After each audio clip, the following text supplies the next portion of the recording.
মুসলিম কমিউনিটিতে কোনো Hindu friend circle থাকতে পারে না।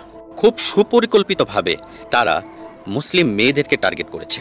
এটাকে আপনি যৌন আগ্রাসন বা ওদের ভাষায় হিন্দুত্ববাদী উগ্র জঙ্গি গোষ্ঠীদের ভাষায় যৌনযুদ্ধ যেটা ওরা শুরু করেছে, এটা চরম আকার ধারণ করেছে ইন্ডিয়াতে। ভারতে মুসলমানদেরকে প্রকাশ্যে যৌন সন্ত্রাস দ্বারা আক্রান্ত হতে হচ্ছে। লট অফ এভিডেন্স আর দেয়ার। আপনি সংবাদপত্র বা মিডিয়ার মাধ্যমে এভেলেবেল এই ইনসিডেন্টগুলো দেখতে পাবেন। What is happening in Bangladesh? মুসলমান মেয়েদেরকে, বিশেষ করে মুসলমান স্কুল পড়ুয়া, কলেজ ইউনিভার্সিটি পড়ুয়া নারীদেরকে টার্গেট করে করে যৌন সন্ত্রাস দ্বারা আক্রান্ত করছে।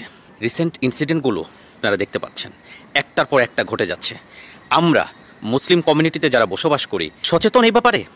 কিছুক্ষণ আগে অফিস থেকে ফিরতি পথে আমি নিজে দেখলাম শুধু চোখ খোলা সম্পূর্ণ পর্দার মাধ্যমে আবৃত কয়েকজন মুসলিম নারী একটা ছেলের সাথে, খুবই বখাটে টাইপের ছেলের সাথে আড্ডা দিচ্ছে। মেয়েদের অভিভাবক যারা, তারা কি এগুলো জানে? সচেতনতা আছে তাদের মধ্যে?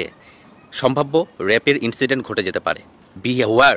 এই সোশ্যাল অ্যাওয়ারনেসটা পৌঁছিয়ে দিন সবার কাছে যে আমাদের মুসলিম কমিউনিটিতে কোনো হিন্দু ফ্রেন্ড সার্কেল থাকতে পারে না, কোনো হিন্দু ফ্রেন্ড হবে না। No means no. এখানে কোনো ধরনের কোনো কম্প্রোমাইজেশন করবেন না। তারা আমাদের বন্ধু ভাবেন না।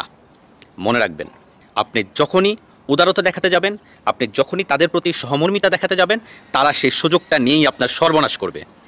প্রতিজন হিন্দু, বেশিরভাগ, আমি আবারও বলছি, বেশিরভাগের মন মানসিকতা হচ্ছে অ্যান্টি মুসলিম, অ্যান্টি ইসলাম, অ্যান্টি ফিমেল।